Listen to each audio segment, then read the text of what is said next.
To see historical trades on Interactive Brokers, start by logging into your account on the platform.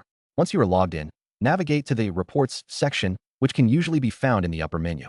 It may be labeled differently depending on whether you are using the desktop platform or the web version, but you should be able to find it easily. In the Reports section, look for an option that says Activity or Trade History. Click on this option to access a range of reports related to your past trading activity. You will typically have the choice to filter the reports by date range, trade type, and other parameters. This will help you narrow down the specific trades you are interested in reviewing.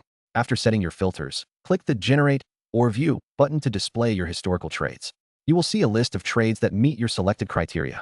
You can usually view essential details such as trade date, security, quantity, price, and commission fees.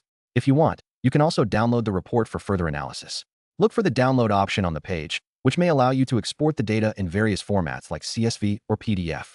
This is particularly useful if you need to share your trading history or save it for your records.